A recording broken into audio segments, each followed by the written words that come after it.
Welcome back. It's California Edition. My name is Brad Pomerance. Our guest, Ian Calderon, he is a candidate for the California State Assembly. I want to thank you so much for joining us. And I want to talk to you about campaigning in the 21st century. You know, back in the 80s, 90s, campaigning was very different. We would knock on doors, we would leave flyers. Talk to me about how you are campaigning today. Well, a lot of it is still the same. I mean, look, at the end of the day, you need to get your message out there, and that message is best in mail. You want to get it out through mail, so you want to be able to have the ability. Well, you want it in mail. The best kind of contact is personal contact, but a more up close and personal. It's a more up close and personal feel. But because of social media and its role, it's more direct. It's more now. That's what I want to talk to you about, because look, I'm doing my best to engage in social media. I just hit 500 followers. I was so proud of myself on Twitter, a news guy like me.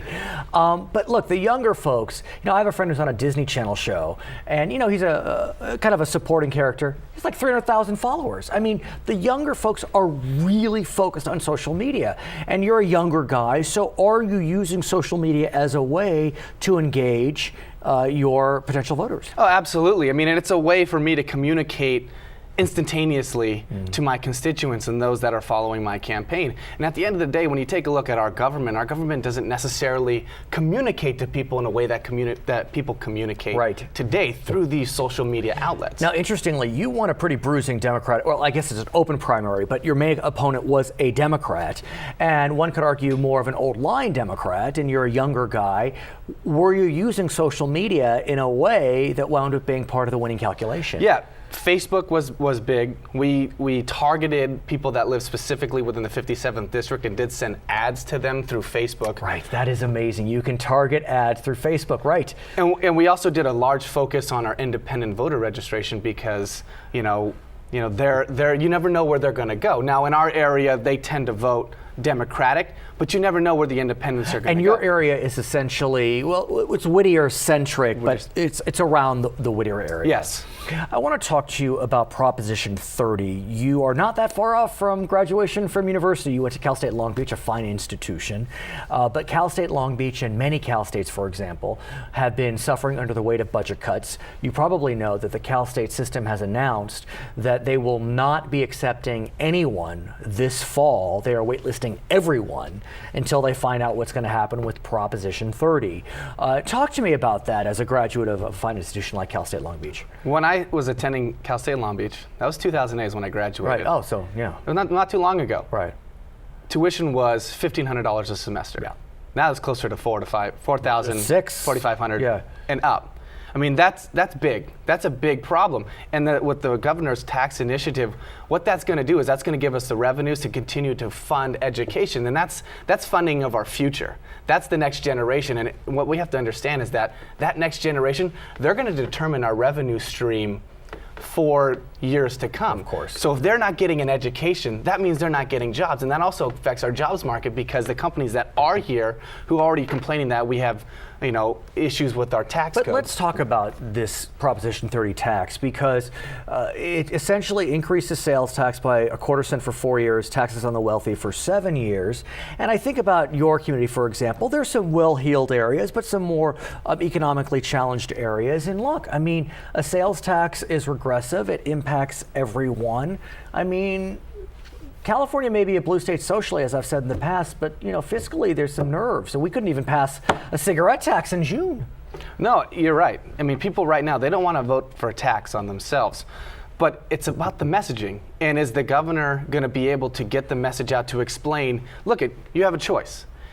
If you don't pay for the tax, if you don't vote for the initiative, this is what you lose. If you do vote for the initiative, this is what you maintain. This is what you keep. It's interesting you say that. Your words are precise, because as I understand it, if Prop 30 passes, what it will do is it will freeze tuition. It's not going to decrease it because the budget deficit's still tight, but we do know that if it fails, and I'm just commenting on the facts, I'm not endorsing one or the other. I'm just a neutral journalist. If it fails, the governor has said that we will lose 3 weeks of school K-12. We know that tuitions will spike come 2013, 2014. Is that enough, though, in your mind, to convince voters that are still suffering under the weight of economic downturn to vote yes? I think so. I mean, I think, life is about choices, and this is the right choice to make. And, as long as the messaging is right and the facts are out there for people to understand, me personally, it's tough for me. Of course. It's extremely tough for everybody right now, but I would vote for this because of how important it is. What about Prop 38, which is Molly Munger's initiative? Her initiative would tax everyone. The lower income would be taxed less than the higher income point. I think it's 0.4% to 0.22%. A huge chunk of that, I think exclusively it goes to education. I mean, couldn't that be argued as a better proposal? Look, I applaud her determination to want to do something good for education. I think, as I said before, I think her heart's in the right place. It's just that I really wish that before, we got to this point, they had come together and kind of tried to work something out because, like I said before, with 2 initiatives on the ballot, right, you've said that, there's yes. greater likelihood of them both failing. Now, what's interesting, I don't know if you heard this, I recently read this, LA County is putting an extension of its sales tax increase on the ballot in November as well. That would be for transportation projects. One could argue that may not have been well advised because now you have the governor's initiative, which increases sales tax by 1/4 cent, the LA County initiative, which I guess would maintain an increase in the sales tax. A lot of taxes. I mean, this is not easy. Well, and you hear a lot of people talk about, how things used to be when, Governor Brown was governor for the first time. Right. Or his father. Or, Reagan. I mean, at the end of the day, the tax rates were still higher then than they are today. I understand that's a true statement. I understand that what you say, I mean, if you look at the facts, that is an absolutely true statement. I understand we're all hurting, but at the same time, this is how the state generates its revenues to pay for roads, to pay for bridges, to pay for all infrastructure projects, to pay for schools. So, we have to have some line of revenue. I want to look forward, and let's just, for argument's sake, you are victorious in November. You would enter the Capitol, I think December 3rd. It's a pretty quick turnaround. And you will be part of a class that is different than prior classes since the introduction of term limits in the mid-1990s. In your class, you will be allowed to serve 12 years in a single house if you so choose. It had been 6 years in the Assembly, 8 in the Senate. How does that change your perspective? Well, I remember pre-term limits. Yes, I do as well. And the difference there was that Republicans and Democrats both had to work together because, look, you're going to be working with the same people for 10, 12 years. 20 years. 20 years. Right. But with term limits, you didn't have that same type of relationship. So each side would split. We don't have to work with you because I'm not going to be here long enough anyways. Right. But what I think it's going to do, it's going to bring more consistency to the legislature, and people are going to have to work together because you understand that your colleagues on the other side of the aisle, they're going to be there 12 years, just as long as you are. And that's what we need more of. We need more collaboration. Right. Are you looking towards certain committee assignments? I know the Speaker makes those decisions, but, are you looking to education? Are you looking to judiciary? What committees are you looking because I'm young, I still feel like I'm so idealistic where every issue is the biggest issue in the world to me. But, I really want to be the buffer. I want to be the voice for that next generation. That's why I ran. So anything that focuses on specifically higher education, but specifically higher education as well as jobs. I mean, that's what we need. We need to educate our kids and then make sure that we have a job for them to pay off the debt that that they incurred by going to college. Finally, are you having fun in this election? I mean, it's not easy to run for office. I'm having a great time. I really enjoy it. I mean, I've been able to experience public service my entire life, and I understand the value there. And you've worked for members, you have family members who are members. Yeah, and a lot of good can come up, and I am honored to have an opportunity to represent my community in Sacramento and really just try to offer that different perspective from the next generation. We wish you the best of luck in November. His name is Ian Calderon. He is a candidate for the California State Assembly. I'm Brad Pomerance. We thank you for watching Charter California Edition. In what year did California voters last pass a statewide tax increase? 2002, 2004, 2006, or 2008? California voters passed a statewide tax initiative last in 2004, Prop 63. Welcome back. It's California Edition. I'm Brad Pomerance. Our guest now, Owen Newcomer. He is the mayor of the city of Whittier. And I want to speak with you about an article I read in the Los Angeles Times front page of the business section. It is quite remarkable. It talks about how cities, including Whittier, now have oil companies over a barrel, metaphorically speaking, who, when those oil companies want to come in and drill for oil. Very different than 20 years ago. Talk to us about Whittier's experience as described in this LA Times article. Well, it's a great opportunity. We own the mineral rights to the oil fields that are underneath the preserved land that are in the hills above the residence in Whittier. And we have entered into a deal with the oil company to Matrix. Take 7 acres of that, drill for that oil. The city gets a percentage of the take. But let me interrupt you, Okay. because as I understand it, the city is getting a much higher percentage of the take than had been usual in past deals. Well, that's what I read in the article too, and I'm happy if that's the case. This is the only deal we've ever entered into. Fair so enough. I don't know whether our percentage is higher or not, but we like it. We think it's a good deal for us and for the preserve. And in the final analysis, not only is the city getting royalties, but the mitigation agreement, which is hundreds, I think it's 1,000 pages long, provides a whole host of protections Yes. and additional fees that Matrix will be paying. For instance, they have to cease operations during the mating season for the gnatcatcher. A percentage of the money that they bring in will go for a new underpass under Colima Road, which is a major boulevard that cuts through the preserve, and it's a place where animals get killed trying to cross. There will be an animal underpass for it. They have to fund a study of the bobcats up there, and they have to restore native plants to any of the area that they disturb, for instance, in building the pipeline that would take the oil out. Now, they agree to this, so, Yes. but how would you respond to those who would say, oh no, it's a bunch of tree huggers, who cares about the gnatcatcher, the mountain lion will be fine, let's just, we got this agreement in place, let's drill, let's get more royalties for the city? The answer would be, it's a preserve already. So it's very important to maintain as much of the preserve as possible while allowing for this second use. We're not going to abandon the preserve idea. And, well, let's face it, our percentage is plenty healthy. Do we anticipate the oil field to become operational in the very near future? Well, operational is the key phrase. The test wells could well be drilled in the next month or two. Wow, okay. Now, once they've drilled 3 test wells, they will analyze the results, assuming it verifies what they think is down there. Then there'll be 2 years of planning on how best to extract it. So, if everything moves quickly, it's still 2.5 years before the production wells go in. Is fracking a possibility? Not a possibility. It's not Two part of reasons. that agreement. 2 reasons. It's explicitly forbidden in the interesting. agree. Okay. But secondly, it's not relevant. Fracking is where you use high pressure to break up shale to get the oil out of it. These are not shale understand. formations. Right. So it's not relevant, but it's prohibited. So 2 ways, not going to happen. I want to shift gears entirely and speak about pensions. Yes. As you know, a city not far from you, San Bernardino, declared bankruptcy. Other cities, Stockton, Mammoth Lakes, Compton may be on the verge. And the leaders of those cities have said that one of the reasons why they fell under the weight of the fiscal crises was pension obligations. Well, can I give several answers? One, Please. I disagree with their rationale. Oh, interesting.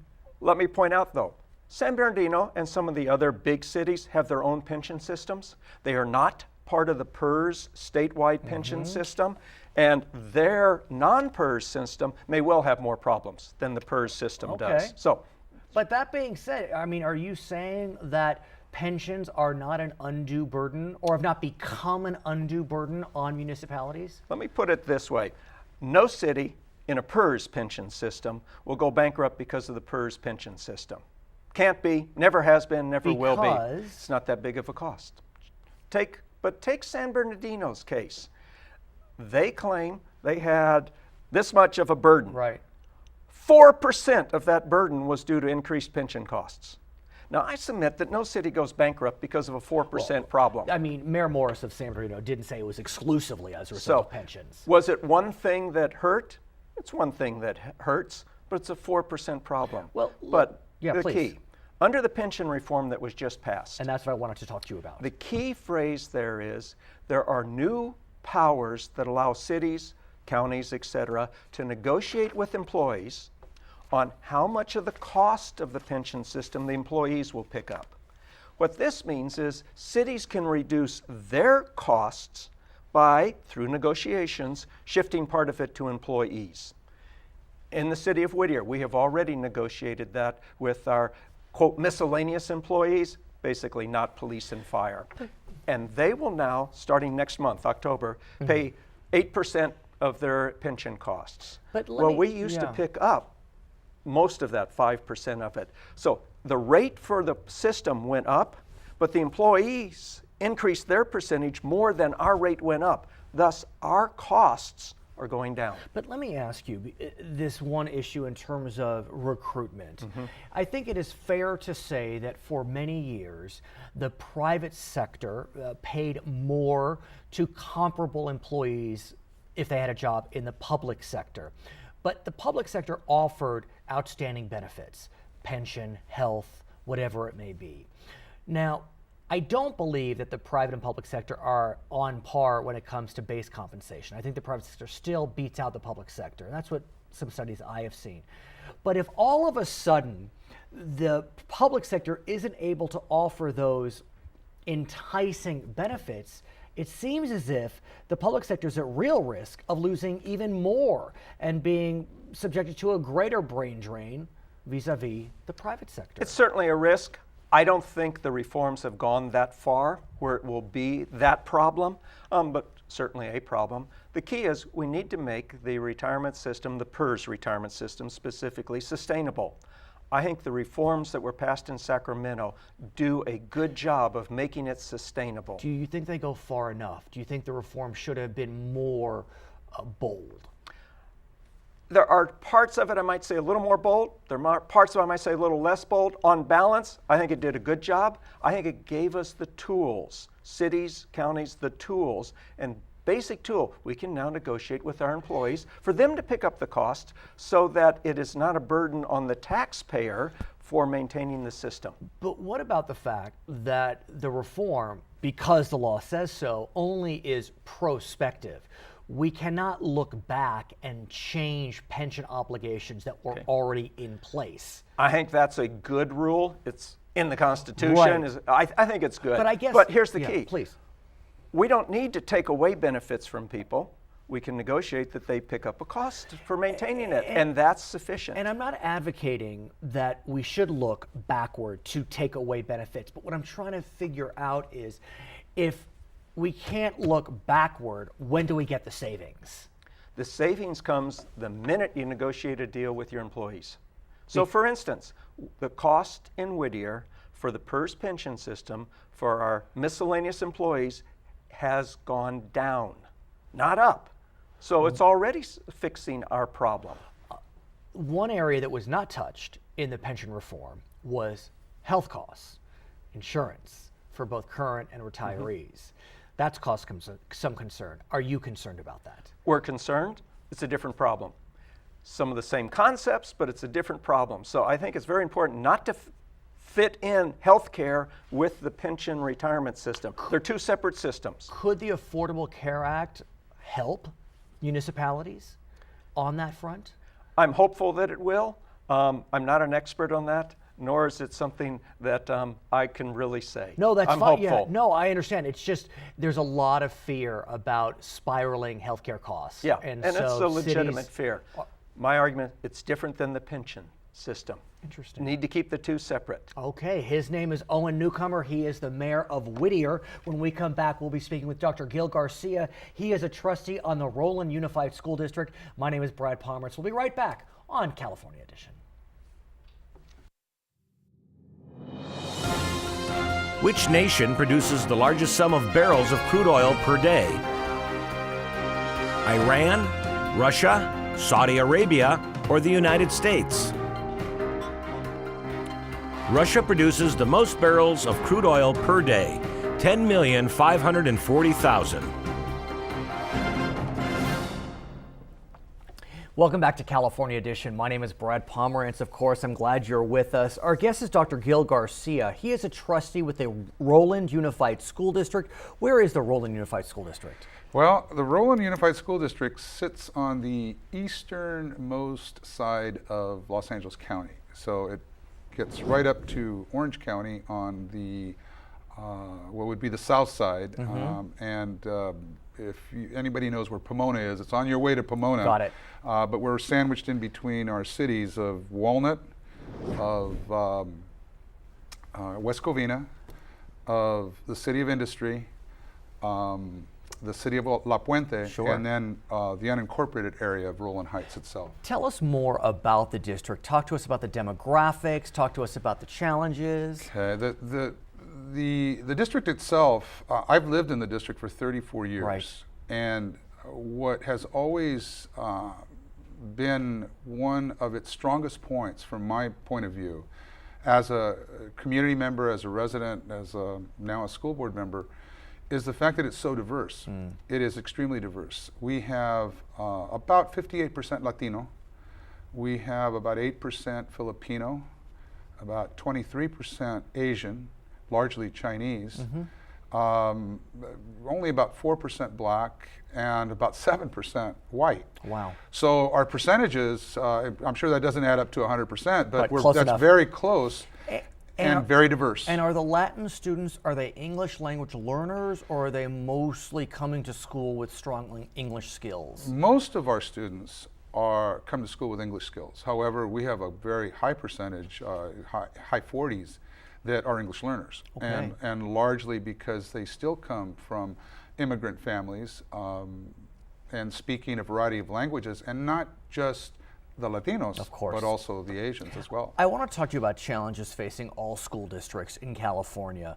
As you know, the state has had to cut hundreds of millions, if not billions of dollars from K-12, K-14. And so school districts have gone through a variety of challenges in how to close those budget gaps, how to keep ahead of the tsunami that is facing them.